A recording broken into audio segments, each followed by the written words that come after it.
கலைஞர் செய்திகள் தொலைக்காட்சி நேயர்களுக்கு வணக்கம். திராவிட மாடல் அரசின் சாதனைகளுக்கு மேல் சாதனை அப்படின்ற ஒரு சிறப்பு நிகழ்ச்சியில நிறைய விஷயங்களை தொடர்ந்து கலந்துரையாடிட்டு இருக்கோம். அந்த வகையில திமுகவின் அதைவிட 2026 சட்டமன்ற தேர்தலின் கதாநாயகனாக ஒரு சூப்பர் ஸ்டாரா இருக்கிறது தேர்தல் வாக்குறுதிகள் தான். அதுல சொல்லப்பட்டிருக்கக்கூடிய விஷயங்கள் என்ன, கடந்த 5 ஆண்டுகள்ல என்னென்ன விஷயங்கள் செய்யப்பட்டிருக்கு, ஒரு சூப்பர் ஸ்டார் ஸ்டேட்டா தமிழ்நாடு உருவாயிருக்குன்னா அதற்கு முக்கிய காரணம் திராவிட மாடல் அரசின் நலத்திட்டங்கள். இப்போ சூப்பர் ஸ்டாரா இருக்கக்கூடிய தேர்தல் வாக்குறுதியில 2.0 என்னெல்லாம் செய்ய போறாங்க அப்படின்றது தான் கலந்துரையாட போறோம். இன்றைய நிகழ்ச்சியின் தலைப்பாக மிக முக்கியமாக பார்க்கப்படுவது பொருளாதாரம். அந்த வகையில் உலகளாவிய உற்பத்தி மையம் தமிழ்நாடு, தொழில் புரட்சி திட்டங்களோடு திராவிட மாடல் 2.0 அப்படின்ற ஒரு தலைப்புல பேச இருக்கும். நம்ம கிட்ட பேசுறதுக்காக திமுகவில் இருந்து சூர்யா கிருஷ்ணமூர்த்தி அவர்கள் இணைந்திருக்கிறார்கள். வணக்கம் சார். அது மட்டும் இல்லாம நமக்கு வாஷிங்டன் சிவா அவர்கள் அமெரிக்க வாழ் தமிழர் தொழில் முனைவோர், அவரும் இணைந்திருக்கிறார். வணக்கம் சார். வணக்கம். சார், இப்போ நம்ம பொருளாதாரம் எப்படி இருக்கு அப்படின்றத கேட்கறத விட நீங்க 2 பேரும் எப்படி இருக்கீங்க அப்படின்றத நம்ம கேட்கிறோம். இந்த மகிழ்ச்சி, நான் நல்லா போயிட்டு. ஏன் இந்த ஒரு கேள்வி வைக்கிறோம்னா, தமிழ்நாட்டில் இருக்கக்கூடிய மக்களின் பொருளாதார நிலை 2021க்கு முன்பு இருந்ததை விட தற்போது இருப்பது மிகப்பெரிய மாற்றத்தை பார்த்திருக்கு. அதற்கு காரணம் தொழில் புரட்சி திட்டங்கள். எல்லா மக்களுக்கும் எல்லோருக்கும் எல்லோமா, அதாவது எல்லாத்துக்கும் எல்லாத்தையும் கொடுத்துடணும் அப்படின்ற ஒரு இதோட திராவிட மாடல் அரசில் அவ்வளவு தொழில் புரட்சி திட்டங்கள் கொடுத்துருக்காங்க. இன்னும் 2.0 கூட லோடிங். எப்படி பாக்குறீங்க? 5 ஆண்டுகளுக்கு முன்பு பெருந்தொட்டு இருந்த காலங்களில் இந்த ஆட்சி அமைக்கப்பட்டது. அப்போ முதல் முறையாக இதே கலைஞர் தொலைக்காட்சியில் பேசப்படும் பொழுது நம்மை சுற்றி எக்கச்சக்கமான சிக்கல்கள் இருந்தன இந்த அரசிற்கு. ஆனால் அதிலிருந்து மீண்டு இன்றைக்கி தமிழ்நாடு இந்தியாவிலேயே மிகப்பெரிய பொருளாதார மாநிலமாக மாறியிருக்குங்கிறத கண்கூட பார்க்க முடியுது. ஒன்று, அது இரட்டை இலக்க வளர்ச்சி 11.19 வளர்ச்சி. ஒன்று. இரண்டாவது, தமிழ்நாட்டின் வளர்ச்சி என்பது நம்மளுடைய இந்தியாவில் மாநிலத்தோடு ஒப்பிட்டு பார்க்கக்கூடாது, ஐரோப்பிய நாடுகள் சின்ன நாடுகள் ஒப்பிட்டு பார்க்க முடியுங்கிறது பல புலனும் சொல்லியிருக்காங்க. 2. மூன்றாவது, கடந்த 5 ஆண்டுகளில் இந்த திராவிட மாடல் அரசு, திராவிட மாடல் அரசு என்றால் என்ன, சமூக நீதிக்கான அரசு, மக்களுக்கான அரசு, எல்லாருக்குமான அரசு என்பதை முதலமைச்சர்கள் பல மேடைகளில் எனக்கு ஓட்டு போட்ட மக்களுக்கு மட்டும் நான் முதலமைச்சர் அல்ல, நான் ஓட்டு போடாத மக்களுக்கு நான் முதலமைச்சர் அப்படின்னு சொல்லி கடந்த 5 ஆண்டுகளில் தமிழ்நாட்டை எண்ணற்ற தொழில் வளங்களில் முன்னேறி இருக்குங்கிறது என்பதை நம்ம பத்திரிகை மட்டும் சொல்லலை, நீதிமன்றங்கள் சொல்கின்றன, பல ஆய்வுகள் சொல்கின்றன. அதை போக போக இந்த கலந்துரையாடலில் என்னென்ன நம்ம செஞ்சுருக்கோம் அப்படிங்கிறத பார்க்க முடியும். அது குறிப்பாக பார்த்திங்கன்னா, கடந்த 5 ஆண்டுகள் சாதனைகள் என்பதை பற்றி தமிழக அரசு ஒரு புத்தகம் வெளியிட்டிருக்கு. ஒரு மாதம் முன்னாடி 914 பக்கங்கள் இருக்கான. அந்த பக்கங்கள் அத்தனையும் தமிழ்நாடு வளர்ச்சி, எந்தெந்த தொழில் வளர்ச்சி அடைஞ்சிருக்குங்கிறத பல்வேறு அமைச்சர்கள் மட்டுமல்லாமல் பல ஆளுமைகள் அதில் பேசியிருக்காங்க. அந்த புத்தகம் என்பது மிகப்பெரிய ஆவணம் தமிழ்நாட்டிற்கு. அந்த புத்தகத்தை கல்லூரிகளில், பல்கலைக்கழகங்கள் பாடமாக வைக்கணும் அப்படிங்கிறத நாங்கள் அடுத்த ஆண்டு நம்ம புதிய அரசு வந்த பிறகு சொல்ல ஆசைப்பட்றேன். அதை தொடர்ந்து பல வளர்ச்சிகளை நம்ம தொடர்ந்து பார்க்க முடியுது. என்னென்ன வளர்ச்சிகள் அந்த துறைங்கிறத போக போக கட்டாயம் பேசலாம். கட்டாயமாக. அடுத்ததாக இப்போ திமுகவிலிருந்து வந்திருக்கக்கூடிய சூர்யா கிருஷ்ணமூர்த்தி அவர்களிடம் கேட்கலாம். சார், இங்கே என்னன்னா, பொருளாதாரம் உயர்ந்திருக்கு, தன்னிறைவு பெற்ற ஒரு மாநிலமாக. அதை தாண்டி SDGன்னு சொல்லப்படுற சஸ்டைனபிள் டெவலப்மெண்ட் கோல்ஸில் 2வது இடம். சோஷியலாக இம்ப்ரூவ் ஆயிருக்கும்னா பார்த்தா எக்கனாமிக்காகவும் சோஷியலாகவும் இம்ப்ரூவ் ஆயிருக்கு. இதற்கு காரணம் தொழில் புரட்சி திட்டங்கள். உங்களுடைய முதல் பார்வை? அடிப்படையில் இந்தியாவில் 4 மாடலை எடுத்துக்கலாம். ஒன்று, சமூக குறியீடுகள் எப்படி இருக்குது, அரசியல் மற்றும் பொருளாதார குறியீடுகள் எப்படி இருக்குது, இது 2த்தையும் பார்க்கணும். பீகார் எடுத்துக்கிட்டோம்னா பொருளாதாரமும் அங்கே ஒரு சொல்லக்கூடிய நிலையில் இல்லை, சமூக சூழலும் சொல்லக்கூடிய நிலைமையில் இல்லை. குஜராத் இன்னொரு பக்கம் பார்த்திங்கன்னா அவங்க பொருளாதாரத்தில் பெரிய இடத்துல இருக்கிறதா சொல்லிப்பாங்க. ஆனால் சமூக நல குறியீடுகள் எடுத்து பார்த்துக்கிட்டோம்னா இன்னும் 14-15% வறுமையில் இருக்கக்கூடிய ஒரு மாநிலமாக இருக்குது. கேரளாவை பொறுத்த வரைக்கும் சமூக நல குறியீடுகள் நல்லாயிருக்கும், ஆனால் பொருளாதார குறியீடுகளில் அவங்க ஒரு டிபெண்டபிளான ஸ்டேட்டாக தான் இருக்கிறாங்க. தமிழ்நாடு மட்டும்தான் பொருளாதார அடிப்படையிலையும் அது ஒரு சிறந்த மாநிலமாகவும், சமூக நல குறியீடு அடிப்படையிலும் ஒரு சிறந்த மாநிலமாகவும் இருக்குது. சரி, இதெல்லாம் எப்போ நடந்துச்சு அப்படிங்கிறத பார்க்கணும். 1960களில் பீகாரோடு ஒப்பிடும் பொழுது தமிழ்நாடு வறுமை பாதித்த மாநிலம். பீகாரை விடவும் 3% வறுமை கூட இங்கே. இன்றைக்கி 2021 பீகாரினுடைய வறுமையோடு எட்ட முடியாத அளவிற்கு தமிழ்நாடு ஒரு உயரமான இடத்துல இருக்குது. ஸோ இந்த டிஃபரன்ஸுக்கு யார் காரணம்? அதுக்கு ஒரே காரணம் திராவிட முன்னேற்றக் கழகம். உடனே சொல்லுவாங்க அதிமுக அதிக காலம் ஆட்சி பண்ணுச்சு, அவங்களுக்கு அது கிரெடிட் இல்லையா அப்படின்ட்டு. இல்லை. ஏன் அப்படின்னா, ஒரு சின்ன உதாரணம், 2011ஆம் ஆண்டு முத்தமிழறிஞர் கலைஞரனுடைய ஆட்சி நிறைவடையும் போது தமிழ்நாட்டினுடைய பொருளாதார வளர்ச்சி 13.5%. அது எடப்பாடி பழனிசாமி ஆட்சி விட்டுட்டு போகும்போது 2021 0.07%. 13% எங்கே இருக்குது, 0.0% எங்கே இருக்குது. உடனே கோவிடும்பாங்க. கோவிடுக்கு முன்னாடி பொருளாதாரத்தை வளர்த்துட்டிங்களா? கோவிடுக்கு முன்னாடி 3.25%. இன்றைக்கி திராவிட மாடல் ஆட்சி வந்த பிறகு அது 11.19% மாறி இருக்குது. அப்போ ஒரு சின்ன கணக்கு தான், 13.6லிருந்து 0, 0லிருந்து 11.19. அப்போ வீழ்ச்சிக்கு காரணம் அதிமுக, வளர்ச்சிக்கு காரணம் திமுக. இதுதான் இந்த கிராஃப் சொல்லக்கூடிய செய்தி. இது எப்படி வருது? இன்வெஸ்ட்மெண்ட்டே இல்லை அப்படிங்கிற ஒரு தகவலை வந்து இவங்க தொடர்ச்சியாக பரப்பிட்டே இருக்கிறாங்க. அது அடிப்படையில் தப்பான ஒரு ஸ்டேட்மெண்ட். இங்கே உட்காந்துட்டு ஒன்றிய அமைச்சர்கள் பாஜகவினுடைய கட்சி ஆஃபீஸில் உட்காந்துட்டு பேசுகிற பேச்சு என்னவா இருக்குன்னா, இங்கே முதலீடு வரல அப்படின்ட்டு. ஆனால் நாடாளுமன்றத்துக்குள்ளே அவங்களால போய் சொல்ல முடியாது. நாடாளுமன்றத்தில் வந்து அவங்க கொடுக்கக்கூடிய டேட்டா இதுக்கு கான்ட்ரடிக்ஷனாக இருக்குது. அப்போ பிஜேபியினுடைய அமைச்சர்கள் ஒரு நாடாளுமன்றத்துக்கு போய் உட்காந்து உங்களுடைய அரசு சொல்லக்கூடிய புள்ளி விவரங்களை எடுத்து பார்த்துட்டு வந்து அரசியல் பேசணும் அப்படின்னு நம்ம சொல்ல விரும்புகிறோம். ஏன்னா இவங்க என்ன சொல்கிறாங்க, இங்கே முதலீடு வரலாங்கிறாங்க. 2025ஆம் ஆண்டு டிசம்பர் மாதம் நாடாளுமன்றத்தினுடைய அவையில் கொடுக்கப்பட்ட ஒரு புள்ளி விவரத்தின் அடிப்படையில், காமர்ஸ் மினிஸ்ட்ரியிலேருந்து கொடுக்கப்பட்ட புள்ளி விவரம் என்ன சொல்லுதுன்னா, 2016லிருந்து 21 வரைக்கும் தமிழ்நாட்டில் ஏறக்குறைய 471 புரிந்துணர்வு ஒப்பந்தங்கள் நிறுவனங்களோடு போடப்பட்டுச்சு. அதன் மூலமாக 4.13 லட்சம் கோடிக்கு முதலீடுகள் ஈர்க்கப்பட்டது, 13 லட்சம் வேலைவாய்ப்புகள் உருவாக்கப்பட்டது. இது வந்து அதிமுகவினுடைய 5 ஆண்டுகள். அதே 5 வருஷம் தானே திமுகவுக்கும். இன்னும் சொல்லப்போனால் அவங்களாவது கோவிடை கடைசியில் ஃபேஸ் பண்ணாங்க. இந்த அரசு கோவிடை முதல்லையே ஃபேஸ் பண்ணிச்சு 1 வருஷம். அப்போ அதிலிருந்து ஸ்க்ராட்ச்லேருந்து பில்ட் பண்ண வேண்டிய தேவை இருந்துச்சு. 4 ஃபுல் இயர் அவங்களுக்கு கம்ப்ளீட்டாக அழகாக கிடச்சிச்சு. இங்கே முதல் 2 வருஷம் கோவிடோடைய பாதிப்புகளோடையும் போராட வேண்டிய சூழல் தான் இருந்துச்சு. ஆனால் திமுக அரசு 5 வருஷத்தில் என்ன பண்ணியிருக்கு? 1190 புரிந்துணர்வு ஒப்பந்தங்கள், 12.54 லட்சம் கோடி முதலீடு, 36 லட்சம் பேருக்கு வேலைவாய்ப்பு. அப்போது நீங்கள் யோசிச்சு பாருங்கள், 471 புரிந்துணர்வு ஒப்பந்தம் எங்கே இருக்குது, 1190 புரிந்துணர்வு ஒப்பந்தம் எவ்வளோ தூரம்? வெறும் 4 லட்சம் கோடி முதலீடு எங்கே, 12 லட்சம் கோடி முதலீடு எங்கே, 13 லட்சம் பேருக்கு வேலை வாய்ப்புங்க, 36 லட்சம் பேருக்கு வேலை வாய்ப்புங்க. 3 மடங்கு வளர்ச்சி. அப்போ 3 மடங்கு வளர்ச்சி. இவங்கெல்லாம் சொல்கிறாங்க டபுள் இன்ஜின் சர்க்கார், பாஜக ஆளக்கூடிய மாநிலத்திலையும் ஒன்றியத்திலையும் இருந்துச்சுன்னா, இது ட்ரிபிள் இன்ஜின் சர்க்கார். 3 மடங்கு வளர்ச்சி கொடுத்துருக்கக்கூடிய கவர்மெண்ட் இந்த கவர்மெண்ட். அப்போ இந்த கவர்மெண்ட் கண்டினியூ ஆகிறதுக்கான மேனிஃபெஸ்டோ தான் இன்றைக்கி கொடுக்கப்பட்டிருக்கு அப்படின்னு பார்க்கணும். இது வந்து ஒரு அடிப்படையில் இருக்கக்கூடிய ஒரு ஹோல்சமாக புரிந்துணர்வு ஒப்பந்தங்கள் இருக்கிறது மட்டும். இது சென்ட்ரிக்காக ஒரு பர்டிகுலர் பாயிண்டில் குவிதான்னு கேட்டால் அதுவும் கிடையாது. தூத்துக்குடியில் வின்ஃபாஸ்ட்டு, அரியலூர் பக்கம் போனீங்கன்னா லெதர், நான் லெதரில், கள்ளக்குறிச்சியில் வந்து ஷூ மேக்கிங், இப்படி வரிசையாக எல்லா பகுதிகள்லையும், நீங்கள் கோயம்புத்தூர்லேருந்து இந்த பக்கம் நாகப்பட்டினம் வரைக்கும் டெல்டா பகுதிகளுக்குன்னே ஒரு எக்ஸ்க்ளூசிவான இண்டஸ்ட்ரியல் ஆக்ரோபேஸ்ட் இண்டஸ்ட்ரியல் காரிடார் பிளான் இருந்தது. இப்படி ஒவ்வொரு இடத்தையும் நீங்கள் பிரித்து பார்த்தீங்கன்னா வளர்ச்சியை கொண்டு வந்திருக்கோம் 1, அந்த வளர்ச்சியை பரவலாக்கியிருக்கோம் 2, சின்ன சின்ன ஊர்களில் அவங்க அந்த பகுதி இளைஞர்களுக்கு, அந்த பகுதியில் படித்தவங்களுக்கு, அந்த பகுதியினுடைய மாணவர்களுக்கு அங்கேயே வேலை கிடைக்கணும் அப்படிங்கிற ஒரு லோக்கலைஸ்டு அப்ரோச்சும் இந்த அப்ரோச்சில் இருந்திருக்கு. வெறும் சென்னையை வளர்த்தோம், கோயம்புத்தூரை வளர்த்தோம், திருச்சியை வளர்த்தோங்கிறது அல்ல. சின்ன சின்ன கிராமங்கள் வரைக்கும், தூத்துக்குடி மாதிரியான டிஸ்ட்ரிக்ட், இந்த பக்கம் அரியலூர் மாதிரியான டிஸ்ட்ரிக்ட் வரைக்கும் இண்டஸ்ட்ரியை பரவலாக்கின ஒரு ஆட்சி இருக்குன்னா அது திராவிட மாடல் ஆட்சி. லோக்கல் இஸ் வோக்கல் அப்படின்றதுல மிக சரியா செயல்பட்டு இருக்கிறது திராவிட மாடல் அரசு தான். தொடர்ந்து நிறைய விஷயங்களை பேசலாம். ஜூம் இணையம் வாயிலாக நம்மிடையே இணைந்திருக்கிறார் பொருளாதார வல்லுநர் தாமஸ் பிராங் அவர்கள். ஐயா வணக்கம். வணக்கம். ஐயா, இப்போ என்னன்னா, தொடர்ந்து நாங்கள் பொருளாதாரத்தில் தன்னிறைவு பெற்ற ஒரு மாநிலமா 2வது இடத்தை பிடிச்சிருக்கு, 11.19% வாங்கியிருக்கு. இதை தாண்டி நிறைய திட்டங்கள் செயல்படுத்தப்பட்டு அது எல்லாம் மக்கள் கிட்ட போய் சேர்ந்திருக்குன்னா முக்கிய காரணம் திராவிட மாடல் அரசின் திட்டங்கள் அப்படின்றத தொடர்ந்து பேசுகிறோம். ஒரு பொருளாதார ஆய்வாளராக நீங்கள் பார்க்கும்போது தமிழ்நாட்டின் 2021 இருந்து 26 வரை பார்த்திருக்கக்கூடிய பொருளாதார வளர்ச்சி எப்பேற்பட்ட வளர்ச்சி? உங்களுடைய முதல் பார்வை.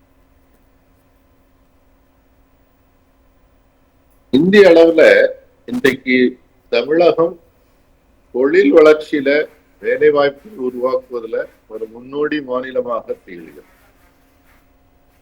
இதுல ஒரு முக்கியமான அம்சமாக நாம் பார்க்கிறது என்னன்னு சொன்னா, தமிழ்நாட்டில் இருக்கக்கூடிய திட்ட கமிஷன்.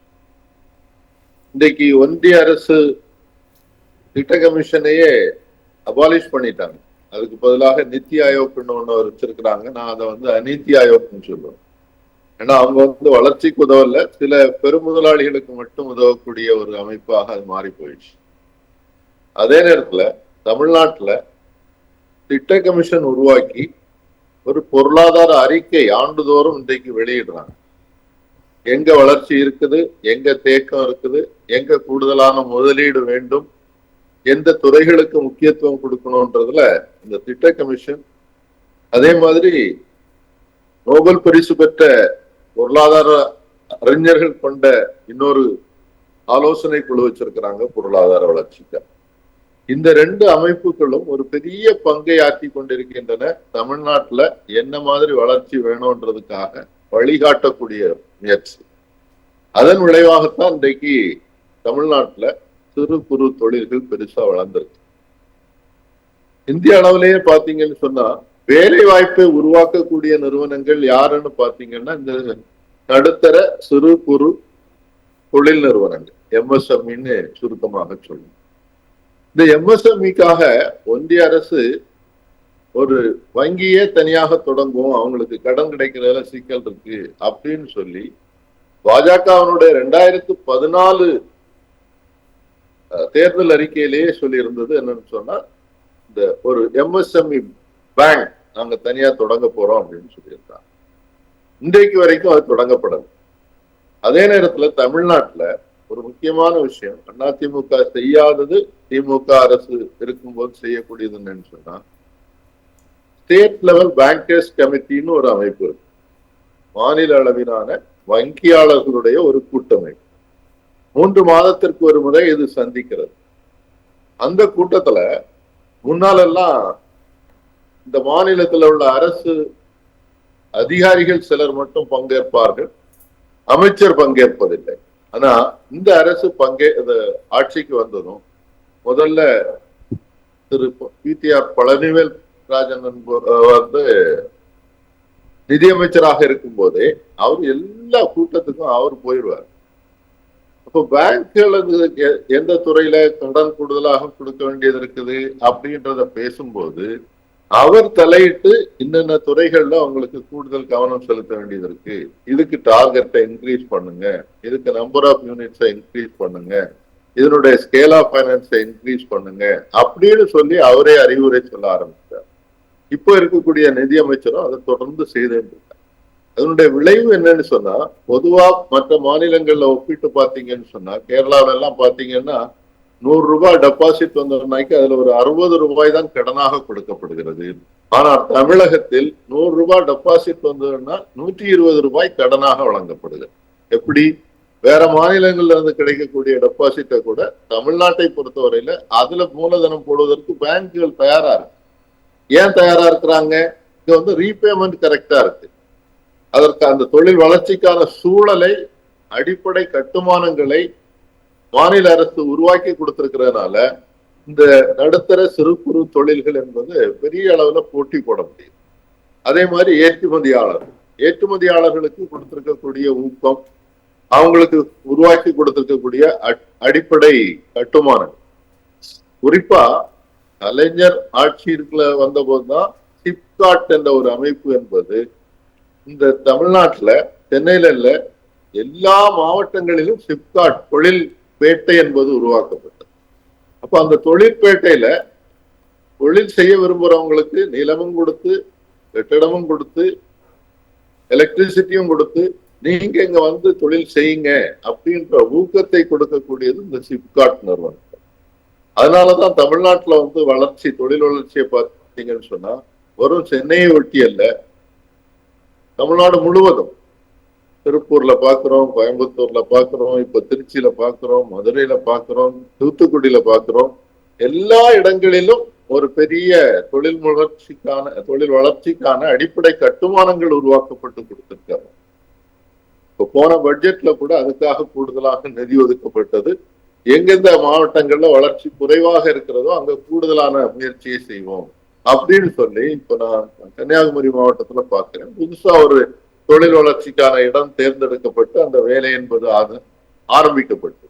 இப்படி தமிழ்நாட்டினுடைய எல்லா பகுதிகளிலும் தொழில் வளர்ச்சிக்கான ஊக்கம் என்பது அரசிடமிருந்து வந்திருக்கிறது. இது கூடுதலாக ஒவ்வொரு திட்டங்களும் நீங்க எப்போ யார் அமுல்படுத்தினாங்க அப்படின்னு பாத்தீங்கன்னு சொன்னா கலைஞர் காலத்துலதான் பல்வேறு திட்டங்கள் இந்தியாவில் இருக்கக்கூடிய எந்த மாநிலத்திலும் எல்லா மாவட்டத்திலும் ஒரு ITI, எல்லா மாவட்டத்திலும் ஒரு பாலிடெக்னிக், எல்லா மாவட்டத்திலும் ஒரு என்ஜினியரிங் காலேஜ் என்பது வேற எந்த மாநிலத்திலும் கிடையாது. இதை திட்டமிட்டு அரசாங்க கல்லூரிகள், தனியார் கல்லூரிகள் அரசாங்கம் கொண்டு வந்ததுனால இன்றைக்கு அதுல நிறைய பேர் போய் படிக்கிறாங்க, அவங்களுக்கு தொழில் செய்வதற்கான ஊக்கம் கிடைக்கிறது. திறன் கிடைக்கிறது, வேலை செய்வதற்கான ஆட்கள் கிடைக்கிறாங்க. இது ஒரு பெரிய வளர்ச்சியை கொண்டு வந்திருக்கு.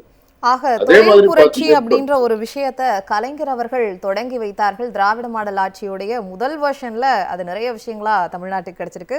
இன்னும் 2.0ல நிறைய விஷயங்கள் கிடைக்கும் அப்படின்றத பொருளாதார வல்லுநர் சொன்னாங்க. முதலீட்டாளர்களுடைய முதல் முகவரியா தமிழ்நாடு மாறி இருக்கு. அதற்கு காரணம் ஃபாரின் டைரக்ட் இன்வெஸ்ட்மெண்ட் அப்படின்னு சொல்லப்படுற அந்நிய நேரடி முதலீடு ரொம்ப அதிகமா இருக்கு.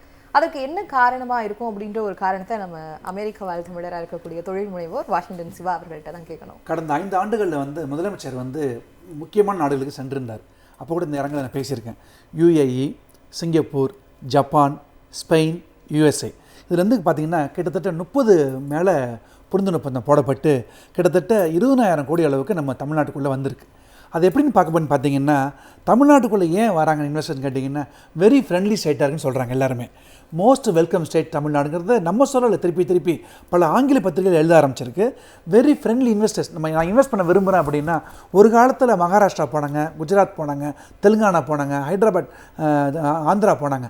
ஆனால் தமிழ்நாட்டுக்கு வர ஆரம்பிச்ச காரணம் என்னென்னு கேட்டிங்கன்னா, இந்த 5 ஆண்டுகளில் இந்த அரசு அதிகாரிகளும் இன்வெஸ்ட் பண்ணுறதுக்கு ரொம்ப ஃப்ரெண்ட்லியாக இருந்தாங்க. குறிப்பாக தமிழ்நாட்டில் லா அண்ட் ஆர்டர் ரொம்ப நல்லா இருக்குன்னு ஒரு பத்திரிகை அழகாக சொல்லியிருக்கு. பெண்களுக்கு பாதுகாப்பான மாநிலம் சொல்லுது. என்னடா பெண்களுக்கு பாதுகாப்பு மாநிலத்துக்கு இண்டஸ்ட்ரிக்கு என்ன சம்பந்தம் அப்படின்னு கேட்டிங்கன்னா, ஒரு நோபல் லாரெட் ரொம்ப அழகாக சொல்லியிருக்காங்க. ஒரு நோபல் லாரெட் விமன் எம்பவர்மெண்ட்டை பற்றி பேசும்போது 2023 ஒரு பொருளாதார பேரஸில் இருக்கிற ஒரு கிளாடியா கோல்டன் அப்படிங்கிற ஒரு யூ கர்வ் அப்படின்னு ஒரு கான்செப்டை சொல்கிறாங்க. என்ன யூ கர்வ் கான்செப்ட்னு கேட்டிங்கன்னா, பொதுவாக ஒரு மகளிர் வேலைக்கு போனால் குடும்பம் முன்னேறும்னா அந்த தெரு முன்னேறும், நாடு முன்னேறும், ஊர் முன்னேறும் சொல்கிறோம் இல்லையா. அந்த கான்செப்டில் பார்த்திங்கன்னா தமிழ்நாட்டில் கிட்டத்தட்ட 41% பெண்கள் பெரிய வேலையில் இருக்காங்க அப்படின்னு ஒரு குறிப்பு சொல்லுது. அது மட்டும் இல்லை, விமன் சர்வீஸ் இண்டஸ்ட்ரியில் 53.63% இருக்கும் நம்ம இண்டஸ்ட்ரியில். அது மிகப்பெரிய விஷயம் சர்வீஸ் இண்டஸ்ட்ரியில். அடுத்தது லேபர் இண்டஸ்ட்ரியில் 33%, அக்ரிகல்ச்சரில் 13%. இதெல்லாம் நீங்கள் பார்த்தீங்கன்னா ஃபேக்ட்ரியோட கேபிட்டல் தமிழ்நாடு அப்படின்னு சொல்கிறாங்க. எப்படின்னு கேட்டிங்கன்னா, தமிழ்நாடு 15.24% இருக்குது. குஜராத் 12.81 தான் இருக்குது. அடுத்து மகாராஷ்டிரா 10 தான். மகாராஷ்டிரா மிகப்பெரிய மாநிலம், 10% தான் இருக்குது. நம்ம எந்த அளவு முன்னேறிக்கோம். இது எல்லாத்தையும் உள்ளடக்கினது பார்த்தீங்கன்னா சிப்காட் என்னென்னு, state industrial promotion corporation of தமிழ்நாடுன்னு சொல்கிறோம் இல்லையா. அது கடந்த 5 ஆண்டுகளில் 33 பெருகிருக்கு. அது மிகப்பெரிய வளர்ச்சி. அது மட்டும் இல்லை, தமிழ்நாட்டில் இப்போ பேராசிரியர் சொன்னாங்க இல்லையா, தமிழ்நாட்டில் சென்னையில் மட்டுமல்லாமல் தமிழ்நாட்டில் உள்ள பல்வேறு மாவட்டங்களில் இது பரவி இருக்குது. எப்படின்னா, பின்தங்கிய மாவட்டங்கள்லேருந்து ஒரு லிஸ்ட்டு கொடுங்க அப்படின்னு இந்த அரசு கேட்டு, அதில் கிட்டத்தட்ட 45,000 ஏக்கரை கேட்டிருந்துச்சு அரசு. ஆனால் இந்த சிப்காட் 55,000 ஏக்கர்களை காமிச்சு அதில் கையகடப்படுத்தி கிட்டத்தட்ட 12,000 ஏக்கரில் ஆல்ரெடி இண்டஸ்ட்ரி ஆரம்பிச்சிட்டோம். இது மிகப்பெரிய தொழிலாளர் புரட்சி. நீங்கள் பார்த்தீங்கன்னா ஒவ்வொரு மாவட்டத்துலேயும் சிப்காட் இண்டஸ்ட்ரி இருக்கணும் அப்படிங்கிற கான்செப்ட்லாம் கொண்டு வந்தாங்க. அதை தொடர்ந்து தான் சிப்காட் கொண்டு டைட்டில் பார்க்குன்னு பேசுகிறோம் இல்லையா. முதல்ல சென்னை, கோவை, திருச்சி, திருநெல்வேலி இப்படி தான் இருந்துச்சு. ஆனால் விழுப்புரத்தில், வேலூரில், தஞ்சாவூரில், தூத்துக்குடியில், சேலத்தில் ஆல்ரெடி ஆரம்பிச்சிட்டோம். அது மட்டும் இல்லை, நியூ ப்ரொப்போசலில் ஊட்டி யோசிச்சு பாருங்கள், நீலகிரி மாவட்டத்தில் மலை மேலே இருக்கிற இடத்துல அங்கே இருக்கிற மாணவர்களும் படித்து வேலைக்கு போகணும், அங்கே இருக்கிற மாணவர்களும் வேலைக்கு போகணும்னு ஆரம்பிச்சு ஊட்டியில், காரைக்குடியில், ராசிபுரத்தில், கரூரில் அப்படின்னு பல்வேறு ஊர்களில் டைட்டில் பார்க் டெவலப் ஆகிட்டுருக்கு. இது மட்டும் இல்லாமல் இவங்கெல்லாம் போகிறதுக்காக பரந்தூர் விமான நிலையம், அதுக்கு 5 ஆண்டுகள் இந்த அரசு கிட்டத்தட்ட 20,000 ஏக்கரை கையகப்படுத்தியிருக்கு. அது மட்டுமல்ல, ஹோசூர் இண்டஸ்ட்ரி எஸ்டேட் அங்கேயும் ஏர்போர்ட் வரப்போகுது. இப்படி பார்த்திங்கன்னா தமிழ்நாட்டில் குறிப்பிட்ட இடத்து மட்டும் முன்னேறாமல் பரவலாக எல்லா இடங்களையும் முன்னேறதுக்கான தான் இண்டஸ்ட்ரீஸ் வருது. குறிப்பாக ஃபாரின் இன்வெஸ்ட்மெண்ட்ஸ் வரப்போது தான் மிகப்பெரிய வளர்ச்சியை சொல்லப்படுது. டாட்டா கம்பெனி இன்வெஸ்ட் பண்ணுறதா இருக்கட்டும், ஃபோர்டு போயிட்டு திருப்பி கொண்டு வந்துட்டாங்க. திருப்பியும் அதுலேருந்து பார்த்தீங்கன்னா கிட்டத்தட்ட 2,000, 3,000, 4,000 கோடி இன்வெஸ்ட் பண்ணும்போது நேரடியாக 1,00,000 பேருக்கும் மறைமுகமாக பல லட்சம் பேருக்கு வேலை கிடைக்கிது. அன்பு சகோதரர் சூர்யா சொன்னாங்க இல்லையா, இது 12.16 லட்சம் கோடி முதலீடு வந்திருக்குன்னு சொல்லிட்டு. அது மட்டும் இல்லை, 1176 MOU புரிந்துணர்வு ஒப்பந்தம் போட்டிருக்கோம் இல்லையா, 36 லட்சம் பேருக்கு வேலை கிடச்சிருக்குல்ல. அதுக்கான காரணம் என்னன்னு கேட்டிங்கன்னா, we are towards $1 trillion economy. $1 trillion economy நமக்கு எட்டி பிடிக்க முடியுமா? நிச்சயம் சாத்தியம். அதுவும் புதுசாக வரப்போகிற திராவிட மாடல் 2.0 லோடிங்னு சொல்கிறோம் இல்லையா, தொடர்ந்து சொல்லிட்டு இருக்கோம் இணையத்தில். அந்த ஆட்சி அமைந்த பிறகு ட்ரில்லியன் எக்கானமியை இந்த தமிழ்நாடு அரசு எட்டி பிடிக்கும். அது மட்டுமல்ல, இந்தியாவிலே முதல் மாநிலமாக அது பேசப்படும். அதை தொடர்ந்து நாம் முன்னாடி சொன்னது போல தமிழ்நாட்டின் வளர்ச்சி என்பது மாநில வளர்ச்சி அல்ல, ஐரோப்பிய நாடுகள் வளர்ச்சி என்பது தான் முக்கியமான கான்செப்ட். ஆக்சுவலாக இந்த ஒரு கேள்வி தான் அடுத்து இருந்தது. $1 trillion எக்கானமி 2030க்குள்ளே நம்ம அச்சீவ் பண்ண போகிறோம். அப்படி அச்சீவ் பண்ணிட்டா நம்ம நாடு வந்து நம்ம தமிழ்நாடு இந்தியாவில் ஒரு பெரிய மாநிலமாக, இந்தியாவில் மட்டுமல்ல, நம்ம திருப்பி சொன்ன மாதிரி உலக நாடுகள், தமிழ்நாட்டின் வளர்ச்சி என்பது இந்தியாவில் உள்ள மாநிலங்களின் வளர்ச்சியை ஒப்பிடாமல் ஐரோப்பிய நாடுகளில் மாநிலங்கள் வளர்ச்சியோட ஒப்பிடணும் அப்படின்னு சொல்கிறாங்க எல்லாருமே. அதனால தான் பார்த்தீங்கன்னா $1 trillion economy is possible, is quite possible, we are towards அது நெருங்கி போயிட்டுருக்கோம். நெருங்கி போயிட்டுருக்கோம் அப்படின்ற ஒரு கருத்தை பதிவு பண்ணீங்க. சூர்யா கிருஷ்ணமூர்த்தி சார், இப்போ என்னன்னா நீங்கள் ஃபஸ்ட்டு முதல் சுற்றுல பேசும்போது சொன்னீங்க வோக்கல், அதாவது லோக்கலில் நிறைய விஷயங்கள் வந்து இது பண்ணும்போது அது பெரிய விஷயமா மாறுது. இப்போ மேக் இன் தமிழ்நாடு அப்படின்ற ஒரு விஷயம் வந்து நம்ம திராவிட மாடல் 1.0 வெர்ஷனில் பார்த்துட்டோம். இப்போ ப்ராடக்ட் ஆஃப் தமிழ்நாடு அப்படின்ற ஒரு விஷயத்த உள்நாட்டில் உற்பத்தி பண்ணக்கூடிய பொருட்களுக்கு முதல் முக்கியத்துவம் கொடுத்து அதற்கான சந்தைப்படுத்துதல், உலக சந்தைப்படுத்துதல் ஒரு பெரிய விஷனை கிரியேட் பண்ணியிருக்காங்க திராவிட மாடல் அரசு. அதை வச்சிருக்காங்க, அதை செயல்படுத்தவும் போகிறாங்க. So start up Tamil Nadu, dream Tamil Nadu, அதை தாண்டி இந்த மாதிரி இருக்கக்கூடிய விஷயங்கள் எம்எஸ்எம்இ ரிலேட்டடாக இதை எப்படி பார்க்குறீங்க இந்த திட்டங்களை? நீங்கள் போஸ்ட் குளோபலைசேஷன் அரசாங்கங்கள் வந்து தொழில் நிறுவனங்களுடைய தேவைகளை முழுமையாக பூர்த்தி செய்யணும், காம்படிட்டிவாக மாறின பிறகு கவர்மெண்ட் வந்து நிறைய ஆஃபர்ஸ் கொடுக்க ஆரம்பிச்சிட்டாங்க. பப்ளிக் எப்படி வந்து நிறைய வந்து சமூக நலத்திட்டங்கள் செய்கிறாங்களோ அதுக்கு பேரலாக வந்து அரசாங்கங்கள் வந்து தொழில் நிறுவனங்களுக்கு சலுகைகள் கொடுத்து கூப்பிட்டு வர ஒரு சூழல் தொடங்கிடுச்சு. நீங்கள் அந்த அடிப்படையில் பார்த்தோம்னா நம்ம வந்து ஒரு லேண்டை 10 ரூபாய்க்கு கொடுக்குறோம் ஒரு பேச்சுக்கு சொன்னோம்னா பக்கத்து ஸ்டேட் 2 ரூபாய்க்கு கொடுக்குறேன்ப்பா. அப்போ இந்த பேரம் இருக்குல்ல, நீ கம்மியாக பண்ணுறியா நான் கம்மியாக பண்ணுறேன்னா, அந்த பேரத்துக்குள்ளே போயிட்டோன்னா நம்ம வந்து ஸ்டேட்டோட நலனை வித்துட்டு தான் இண்டஸ்ட்ரி உள்ளே கொண்டு வரணும். ஆனால் தமிழ்நாடு அரசு அந்த பேரத்துக்குள்ளே போனதே கிடையாது. எங்கள்கிட்ட ஒரு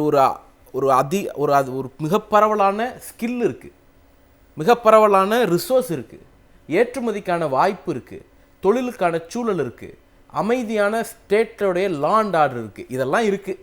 உனக்கு நான் ஃபெசிலிட்டி பண்ணித்தரேன், வருதுன்னா வா. இந்த அப்ரோச்சை தான் அரசாங்கம் தொடர்ச்சியாக மேற்கொண்டது. அதனால தான் நிறைய பேர் இந்த டேட்டா சென்டர் மாதிரியான நிறுவனங்கள் ஏன் இங்கே வரலன்னா, அடிமாட்டு விலைக்கு அவங்களுக்கு கொடுக்குற சலுகையே வேறொரு நிறுவனத்துக்கு கொடுத்தா கூடுதலான வேலை வாய்ப்பையும் கூடுதலான பொருளாதாரத்தையும் அவங்க கொடுப்பாங்கங்கிற ஸ்ட்ரிக்டான அப்ரோச்சும் இந்த அரசு காம்ப்ரமைஸ் பண்ணி கொண்ட ஒரு அரசாக இந்த அரசு இல்லை. அப்போ அதில் அவங்க என்ன இன்வெஸ்ட் பண்ணுறாங்கன்னா, ஒரு பக்கம் தொழில்துறையை ஈர்க்கிறதுல காட்டக்கூடிய அதே ஆர்வத்தை ஸ்கில்லையும் காட்டுறாங்க. நீங்கள் எப்போ ஒரு நிறுவனம் உள்ளே வரும், நான் வந்து உத்தரப்பிரதேசில் கொண்டு போய் ஒரு இண்டஸ்ட்ரியை திறக்கிறேன்னா படிச்சுட்டு வேலை அந்த ஸ்கில்லோடு இருக்கக்கூடிய இளைஞர்கள் உத்தரப்பிரதேசில் இருந்தால் தான் போய் நான் திறப்பேன். நான் உத்தரப்பிரதேசில் இண்டஸ்ட்ரியை திறந்து வச்சுட்டு தமிழ்நாட்டிலேருந்து ஸ்டூடெண்ட் அங்கே கொண்டு போய் வேலை கொடுக்கணும், தமிழ்நாட்டிலேருந்து திறன் உள்ளவர்கள் அங்கே கொண்டு வேலை கொடுக்கணும்னா அந்த லாஜிஸ்டிக்கில் ஏற்படக்கூடிய செலவினம் இருக்குல்ல, அதுக்கு நான் தமிழ்நாட்டிலே தொடங்கிட்டு போயிடுவேன். இதுதான் ஒரு நிறுவனத்தினுடைய அப்ரோச்சாக இருக்கும். அப்போ ஒரு நிறுவனத்தை நீ அடிமாட்டு விலைக்கு சலுகைகள் கொடுத்து கூப்பிட போகிறீங்களா, ஸ்கில் இருக்குது ஃபெசிலிட்டி இருக்குது வான்னு சொல்லி கூப்பிட போகிறீங்களாங்கிறது இருக்குது. தமிழ்நாடு அரசு ஸ்கில்லும் ஃபெசிலிட்டி இருக்குது வான்னு கூப்பிட்டு தான் இவ்வளோ பெரிய தொழில் புரட்சியை ஏற்படுத்தியிருக்கோம். அப்போ ஸ்கில்லில் நம்ம என்ன கான்சென்ட்ரேட் பண்ணோம், இந்த 5 வருஷத்தில் ரொம்ப குறிப்பாக நான் முதல்வன் திட்டம். இந்த நான் முதல்வன் திட்டத்தை வந்து நம்ம சாதாரணமாக நினைக்கிறோம். ஒரு பக்கம் வந்து வெறும் இது வரைக்கும் ஒரு பெரிய மல்டிநேஷனல் ஸ்கூலில் படித்த மாணவர்கள் மட்டுமே உள்ளே பூந்த ஒரு ஜேஇக்குள்ளே இன்னைக்கு 448 அரசு பள்ளி மாணவர்கள் நுழைகிறாங்க. 60 பேர் யூபிஎஸ்சி கிராக் பண்ண 56 பேர் அரசு பள்ளி மாணவர்களாக வராங்க, அல்லது நான் முதல்வனில் பயிற்சி பெற்றவர்களாக வராங்க அப்படிங்கிற ஒரு கணக்கை பார்க்குறோம். இது நமக்கு வெளிப்படையாக தெரியுது. இதை தாண்டி என்ன பண்ணியிருக்கிறோம்னா, ஏறக்குறைய 12 லட்சம் பேர் வந்து ஸ்கில் ட்ரைனிங் எடுத்திருக்காங்க. இந்த அரசுடைய நான் முதல்வன் திட்டத்தின் மூலமாக மட்டும் 10 லட்சம் பேருக்கு மடிக்கணினி கொடுத்துருக்கோம். இது ஒரு பக்கம் இருந்தாலும் அடுத்து நம்ம ரொம்ப முக்கியமான இன்வெஸ்ட்மெண்ட் இந்த கவர்மெண்ட் மேட் பண்ணது வந்து பாலிடெக்னிக் மேலே. அதாவது ஒரு இண்டஸ்ட்ரிக்கு 2 வகையான லேபர். லாஸ்ட் 10 இயர்ஸ்ல பாலிடெக்னிக் காலேजेस நிறைய க்ளோஸ் பண்ணிட்டாங்க 2021க்கு முன்னாடி. நிச்சயமா அது என்னன்னா, பாலிடெக்னிக் காலேஜினுடைய இம்பார்ட்டன்ஸ் எங்கேருந்து வருதுன்னா, ஒரு பக்கம் நாங்கள் வந்து திறன்மிகு வேலைகளை உருவாக்குறோம் அப்படிங்கிறது ஒன்று இருக்குது. இன்னொன்று அதற்கு அடுத்த லெவல் ஒர்க் ஃபோர்ஸ் இருக்குல்ல, மேனுவல் ஒர்க் ஃபோர்ஸ் அல்லது சின்ன சின்ன டெக்னிக்கல் ஒர்க் ஃபோர்ஸ், அதுதான் நம்பர்ஸில் அதிகமாக தேவைப்படும். அந்த நம்பரை யார் போய் கேட்டர் பண்ண போகிறா, அந்த நம்பரை யார் கொடுக்க போகிறா அப்படிங்கிறப்ப பாலிடெக்னிக் காலேஜஸ் தான் மிகப்பெரிய அளவில் கொடுக்க போகிறாங்க. தமிழ்நாடு அரசு இந்த 5 வருஷத்தில் பாலிடெக்னிக் 4.0 அப்ஸ்கில்லிங்கிற பேரில் 2358 கோடி ரூபா அந்த ஒரு செக்டாரில் மட்டும் இன்வெஸ்ட் பண்ணியிருக்கு. அடுத்த 5 வருஷத்துலேயே நாங்கள் இன்வெஸ்ட் பண்ண போகிறோங்கிறாங்க. 2300 கோடி ரூபா ஒரு அரசாங்கம் பாலிடெக்னிக்கில் இன்வெஸ்ட் பண்ணது அநேகமாக இதுதான் முதல் முறை. அப்போ இந்த அளவுக்கு ஸ்கில் மேலே நம்ம கான்சென்ட்ரேட் பண்ணிகிட்டே இருக்கோம். அதுதான் நமக்கு இண்டஸ்ட்ரிக்கு அவுட்கமாக மாறுது அப்படின்னு நான் பார்க்குறேன். Okay okay sir. இந்த மாதிரி நிறைய விஷயங்கள் வந்து ரொம்ப ஆக்கப்பூர்வமா ஒரு எண்ணங்கள் செயலாக்க திட்டங்களா மாறி இருக்கு திராவிட மாடல் அரசு அப்படின்றத நீங்க சொல்லியிருக்கீங்க. பொருளாதார நிபுணர் தாமஸ் பிராங்கோ ஐயா கிட்ட நம்ம கேட்கலாம். ஐயா, கிட்டத்தட்ட நம்ம இப்போ இருக்கக்கூடிய திராவிட மாடல் அரசு என்ன பண்ணியிருக்காங்கன்னா 10 லட்சம் கோடி முதலீடு பண்ணி 34 லட்சம் வேலை வாய்ப்பு. இப்போ இருக்கக்கூடிய இலக்கு 2.4 வெர்ஷனில் வந்து எவ்வளோ பண்ணலாம் அப்படின்னா கிட்டத்தட்ட 36 லட்சத்துக்கு மேலே 50 லட்சம் இளைஞர்களுக்கு வேலைவாய்ப்பு கொடுக்குறோம் அப்படின்ற ஒரு உறுதிமொழியை அவங்க கொடுத்துருக்காங்க, வாக்குறுதியை. இந்த வேலைவாய்ப்பு எப்படி உருவாக்கப்படும், என்னென்ன மாதிரியான விஷயங்கள் இவங்க வச்சிருப்பாங்கன்றத உங்களுடைய பார்வையில்? அதாவது ஒன்று, வித்தியாசமாக இந்த தடவை உருவாக்கப்பட்ட தேர்தல் அறிக்கையில அந்த குழுவுல நல்ல தொழில் முனைவோர்களையும் இணைத்துக் கொண்டார். குறிப்பாக தமிழ்நாட்டுல ஒரு $1 trillion எக்கானமியை கொண்டு வர முடியும் என்ற கருத்தை முன்வைத்த சுரேஷ் சம்பந்தம் அந்த குழுவில் இருந்தார். சுரேஷ் சம்பந்தம் ஏற்கனவே ஜூனியர் விகடன்ல ஒவ்வொரு மாவட்டங்களிலும் என்னென்ன தொழில் வளர்ச்சிக்கான வாய்ப்புகள் இருக்கிறது என்பதை கட்டுரையாக வெளியிட்டவர். அப்போ இந்த தேர்தல் அறிக்கையில அவங்க தயார் செய்யும் போது அந்த குழுவில் அவர் இடம்பெற்றதுனால இந்த தொழில் வளர்ச்சிக்கு என்னென்ன செய்ய முடியும் என்பதை பற்றி ஒரு நீண்ட அறிக்கையை தயாரித்திருக்கிறார். இப்ப தமிழ்நாட்டுல பாத்தீங்கன்னு சொன்னா எல்லா மாவட்டங்களிலும் தொழிற்பேட்டை இருக்கிறதுன்றதை நான் ஏற்கனவே சொன்னேன். அதே மாதிரி 77 பொதுத்துறை நிறுவனங்கள், தமிழ்நாடு அரசு நடத்தக்கூடிய பொதுத்துறை நிறுவனங்கள் இருக்கு. ஒவ்வொரு துறையிலும் டாமின் மினரல்ஸுக்காக, சால்ட் கார்பரேஷன் வச்சிருக்கிறாங்க. அதே மாதிரி டான்ஜெட்கோ இருக்குது, தமிழ்நாடு இண்டஸ்ட்ரியல் ப்ரொமோஷன் கார்பரேஷன் தனியா இருக்குது, டான்சி இருக்குது. இந்த மாதிரி அமைப்புகள் இருக்கிறதுனால அந்த அமைப்புகள் வழியாக தொழில் வளர்ச்சிக்கு வழிகாட்டவும் முடியுது, புதிய வேலை வாய்ப்புகளையும் கொடுக்க முடியுது. வேலை வாய்ப்பை பொறுத்தவரையில தமிழ்நாட்டில் இருக்கக்கூடிய வேலை வாய்ப்புகள் என்பது மற்ற மாநிலங்களோடு ஒப்பிடும் போது மிக குறைவாக இருக்கு. குறிப்பாக 2024 கடைசியில இன்டர்நேஷனல் லேபர் ஆர்கனைசேஷன் ஒரு அறிக்கையை வெளியிட்டு இருக்கிறார்கள். நமக்கு எல்லாருக்குமே தெரியும், ஆண்டுக்கு 2 கோடி பேருக்கு வேலை கொடுப்போம்னு 2014 சொன்னாங்க. இன்னைக்கு 12 வருஷத்துல கூட 2 கோடி பேருக்கு வேலை கொடுக்கல ஒன்றிய அரசு என்பதை கண்கூடாக பார்த்துட்டு இருக்கு. ஜூம் இணையம் வாயிலாக இணைந்திருக்கக்கூடிய பொருளாதார வல்லுநர் தாமஸ் பிராங்கோ ஐயா கிட்டே போயிடலாம். இப்போ எப்படின்னா, தொழில்துறை வளர்ச்சி பற்றி பேசிட்டு இருக்கும் போதே ஒரு முக்கிய செய்தியா தமிழ்நாடு பாஜக ஆளக்கூடிய மற்ற மாநிலங்களை பின்னுக்கு தள்ளி முதலிடம் பிடிச்சிருக்கு. முக்கியமா 82.6% வளர்ச்சியை பார்த்திருக்கு உற்பத்தி திறன்ல அப்படின்றத ரிசர்வ் வங்கி சொல்லியிருக்காங்க. இதை எப்படி நீங்க பாக்குறீங்க? சென்ற ஆண்டு ரிசர்வ் பேங்க் வெளியிட்ட அறிக்கையிலையும் தமிழ்நாட்டை பாராட்டி இருந்தார்கள். ஒன்றிய அமைச்சர்கள் தமிழ்நாட்டை குறை சொல்லிட்டு இருக்காங்க, நிதி அமைச்சர் உட்பட. ஆனா ரிசர்வ் பேங்க் சொல்லக்கூடிய ரிப்போர்ட்ல போய் இருக்க முடியாது இல்லையா? அவங்க ஏராளமான புள்ளி விவரங்களின் அடிப்படையில தான் கொடுக்குறாங்க. ரிசர்வ் பேங்க் சொல்றது வந்து ரொம்ப ஒரு ஆதென்டிக்கான ரிப்போர்ட்ன்றது எல்லோரும் ஏற்றுக்கொள்ளப்படுகிறது. இந்தியாவில் மட்டும் இல்லை, சர்வதேச அளவில் அதை ஏற்றுக்கொள்ளக்கூடிய அறிக்கை. அதுல அவங்க இந்த அளவுக்கு புள்ளி விவரங்களோடு பாராட்டி இருக்கிறாங்கன்றது ரொம்ப சந்தோஷமான விஷயம். ஏன்னா தமிழ்நாட்டுல இந்த அரசு ஆட்சிக்கு வந்ததும் தொழில் முனைவோர்களை ஊக்குவிப்பதற்காக ஒரு தனி அமைப்பை உருவாக்கி ஸ்டார்ட் அப்புக்கான முயற்சி, சிவராஜா ராமநாதன் தலைமையில ஒரு பெரிய டீமே உட்கார்ந்து ஒர்க் பண்ணி அவங்க பல தொழில் முனைவோர்களுக்கான வழிகாட்டுதல் மட்டுமல்ல, மூலதனங்களை வெளியிடத்துல இருந்து கொண்டு வருவதற்கான முயற்சியும் செய்தது வந்து இன்றைக்கு ஒரு பெரிய வளர்ச்சிக்கு காரணமாயிருக்கு. நான் ஏற்கனவே பேசிட்டு இருந்தபோது சொன்னது என்னன்னு சொன்னா, இன்னொரு முக்கியமான அறிக்கை சர்வதேச அளவுல வந்திருக்கக்கூடிய இன்டர்நேஷனல் லேபர் ஆர்கனைசேஷனுடைய அறிக்கையில 2024 கடைசியில வந்த அறிக்கை. அதுல வந்து அவங்க வந்து இந்தியா முழுவதும் உள்ள வேலை வாய்ப்பு வளர்ச்சியை பற்றி சுட்டி காட்டியிருக்கிறாங்க. அதுல 2019 முதல் சராசரியாக இந்தியாவில் வேலை வாய்ப்பு வளர்ச்சி என்பது தேக்கமடைந்திருக்கிறது. பல மாநிலங்களில் பின்னோக்கி போயிட்டு இருக்கிறாங்க, முன்னேற்றம் இல்லை. ஆனால் தமிழ்நாட்டில் ஒரு சீரான வளர்ச்சி என்பதை பார்க்க முடிகிறது என்று இன்டர்நேஷனல் லேபர் ஆர்கனைசேஷன் பாராட்டி சொல்லியிருக்கிறாங்க. அப்போ விமர்சனங்கள் சொல்லக்கூடியவங்க இந்த மாதிரி அறிக்கைகள் எல்லாம் பார்த்துட்டு சொல்றது சரியாக இருக்கு. இங்க தமிழ்நாட்டில் இருக்கக்கூடிய மக்களை பொய்ய சொல்லி திசை திருப்புவதற்கான முயற்சியில ஏராளமான அமைச்சர்கள் வர ஆரம்பிச்சிருக்காங்க. இன்னும் நிறைய பேர் வரப்போறாங்க. இந்த மாதிரி புள்ளி விவரங்களை மக்களுக்கு சொல்ல வேண்டியது உங்க டிவி மாதிரி உள்ள நிறுவனங்கள் மூலமாகத்தான் மக்களுக்கு சொல்ல முடியும். திசை திருப்பாமல் பார்க்க வேண்டியது. இன்னொரு விஷயம் தமிழ்நாட்டில் பார்க்கக்கூடியது என்னன்னு சொன்னா, இந்த நிதி கிடைக்கிறது ஒரு பெரிய பிரச்சனை இருக்கு. கடன் வாங்குறது. இந்த கடன் வாங்குறதுக்காக தமிழ்நாடு இண்டஸ்ட்ரியல் இன்வெஸ்ட்மெண்ட் கார்பரேஷன் வச்சிருக்கிறதுனால அதுல எளிமையாக கடன் வாங்க முடியுது. அதே மாதிரி தாட்கோ, ஆதி திராவிடர்களுக்காக தாட்கோ அமைப்பின் மூலமாக சலுகையுடன், அதாவது மானியத்துடன் கூடிய கடன் கிடைக்கிறது. அதன் மூலமாக ஆதி திராவிடர்களுக்கு தொழில் வளர்ச்சியில முக்கியத்துவம் கிடைக்கிறது. கலைஞர் காலகட்டத்துலதான் மகளிர் சுய உதவி குழுக்கள் உருவாக்கப்படும்.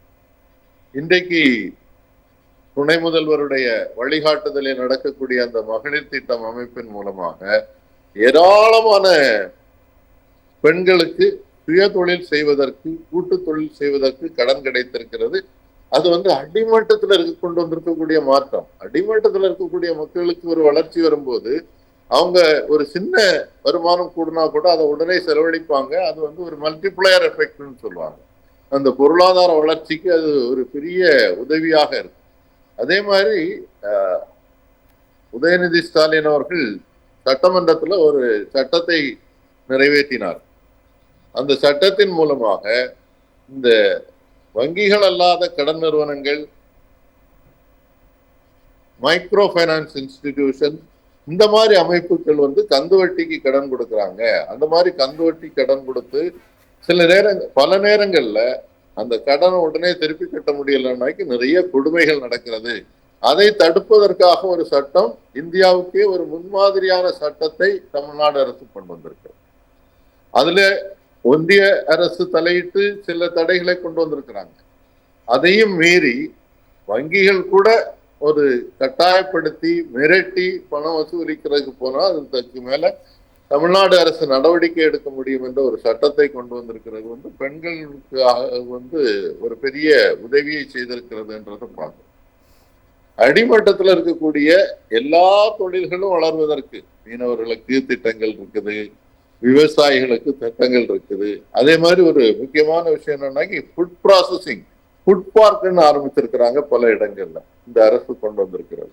அதுல இங்க உற்பத்தி செய்யக்கூடிய விவசாய பொருட்களை அங்கேயே பதப்படுத்துவதற்காக, பேக்கிங் செய்வதற்கான, பிராண்டிங் செய்வதற்கான உதவிகள் செய்யப்படுவதனால் அந்த ப்ராடக்டினுடைய விலை, நீங்க ஒரு கொய்யாப்பழத்தை அப்படியே வித்தீங்கன்னாக்கி அதுக்கு விலை குறைவா கிடைக்கும். அதே நீங்க ஒரு ஜாமாகவோ அல்லது அதனுடைய பல பழங்களை சேர்ந்த ஒரு ப்ராடக்டாகவோ மாத்திரக்குள்ள தொழில்நுட்பம் வந்தாச்சுன்னாக்கி அதனுடைய செல்ஃப் லைஃபும் கூடுது, அதனுடைய விலை கூடிடுது. அதன் மூலமாக நிறைய பேருக்கு வேலை வாய்ப்பு கிடைக்குது அந்த ஃபுட் ப்ராசஸிங் இண்டஸ்ட்ரீஸ் மூலமாக. கரெக்டாக நம்ம தொழிற்சாலைகள் தொழில் உற்பத்தி பற்றி பேசிகிட்டு இருக்கும் போதே ஒரு பிரேக்கிங் வருது. என்னன்னா, திராவிட மாடல் ஆட்சி தொழிற்சாலைகளில் ஒரு அதிகபட்ச ஒரு அசுர வளர்ச்சியை பார்த்துருக்கு அப்படின்றத சொல்லியிருக்காங்க. எப்படி சார் பார்க்குறீங்க? மிகுந்த மகிழ்ச்சியான செய்தி. இன்னைக்கு எடுத்துக்கிட்ட தலைப்புக்கு ஏற்ற மாதிரியே இந்த செய்தி நடுவில் இந்த செய்தி வந்தது ஒரு ஊக்கமான செய்தி, நம்பிக்கையான செய்தி.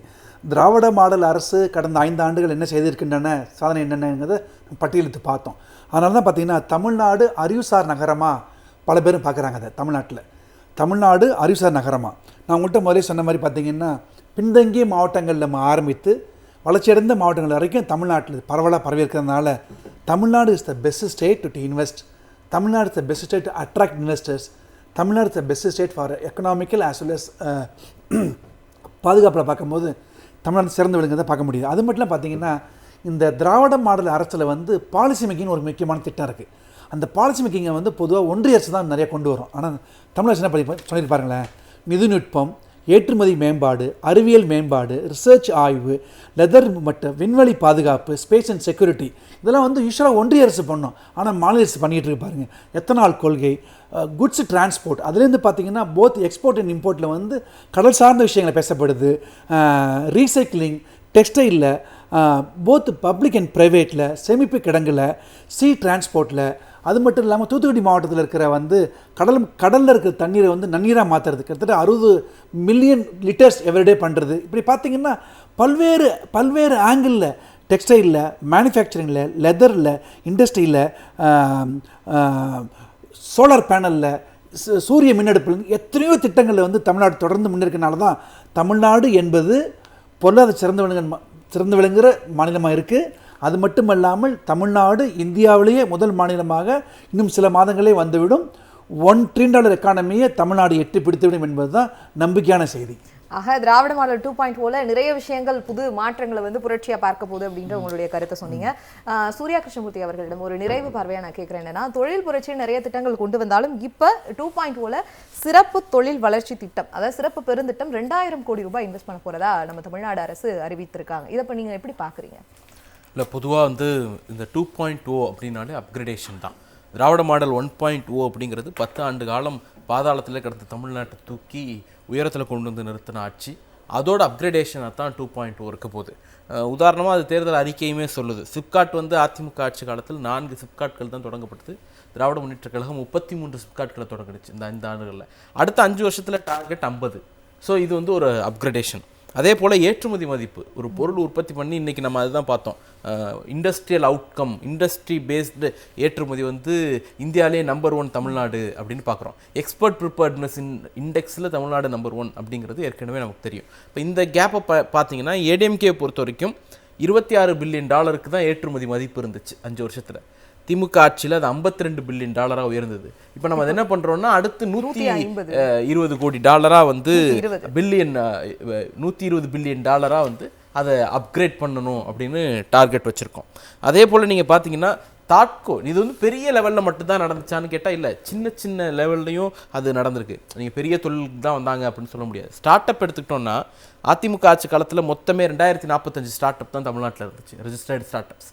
ஒரு 5 வருஷத்தில் நம்மளால் என்ன பண்ணியிருக்க முடியாது, 5000 ஆக்கியிருக்க முடியும். ஆனால் 13500 ஸ்டார்ட் அப் இன்றைக்கி தமிழ்நாட்டில் இந்த 5 வருஷத்தில் உயர்ந்திருக்கு அப்படிங்கிற ஒரு கணக்கு இருக்குது.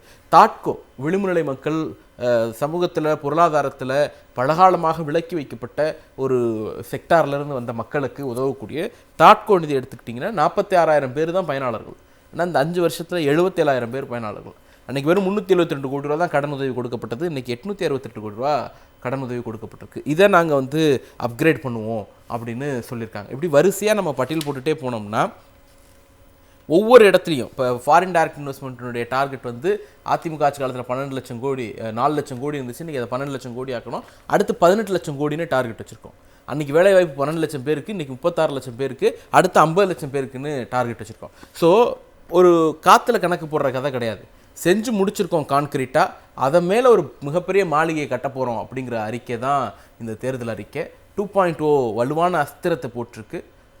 திராவிட மாடலுடைய அடுத்த 5 ஆண்டுகள் வந்து மிகப்பெரிய மாளிகையை கட்டும்.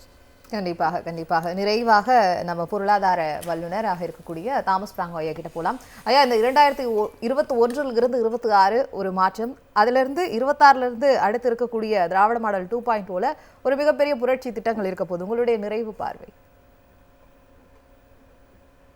2000 கோடி ஒரு அரசு மூலதனம் செய்யும் போது அதனுடைய பை ப்ராடக்டா என்ன வரும்னு சொன்னா, அந்த தொழில்களை சுற்றி நிறைய தொழில்கள் வளர்வதற்காக வங்கிகள் நிறைய கடன் கொடுக்கும். இப்போ 2000 ரூபாய் மாநில அரசு கொடுக்குதுன்னு சொன்னா 20,000 கோடி ரூபாயாவது அரசு பொதுமுடைமையாக்க வண்டிகள்ல இருந்து கடன் கிடைப்பதற்கான வாய்ப்பு இருக்கு. இது தொழிலுக்கு ஒரு பெரிய ஊக்கமாக இருக்கும். நிச்சயமாக மிகப்பெரிய வளர்ச்சியை நோக்கி சென்று கொண்டிருக்கிறோம் என்பதை மகிழ்ச்சியாக தெரிவித்துக் கொள்கின்றேன். ஒரு மிகப்பெரிய வளர்ச்சியை நோக்கி திராவிட மாடல் அரசு தமிழ்நாட்டை நகர்த்தி கொண்டு இருக்கிறது அப்படின்றத சிறப்பு விருந்தினர்கள் அனைவரும் பதிவு பண்ணியிருக்காங்க. சொல்ல போனா தொழில் முனைவோர்களாக இருக்கக்கூடியவர்களை தொழில் அதிபர்களாக மாற்றக்கூடிய தளம் அமைக்கப்பட்டு வருகிறது அப்படின்றத தான் நம்மளுடைய சிறப்பு விருந்தினர்கள் அனைவரும் நிகழ்ச்சியில் இணைந்து சொல்லியிருக்காங்க. அனைவருக்கும் நன்றி. நிகழ்ச்சியில் இணைந்து நல்ல கருத்துக்களை வழங்கியமைக்கு. மற்றும் ஒரு சிறப்பு நேரலையில் நல்ல ஒரு திட்டங்களை கொடுத்திருக்கக்கூடிய திராவிட மாடல் அரசின் சாதனைகளுக்கு மேல் சாதனை நிகழ்ச்சியில் சந்திப்போம். அதுவரையும் இருந்து உங்களிடமிருந்து விடைபெறுகிறேன். நன்றி, வணக்கம்.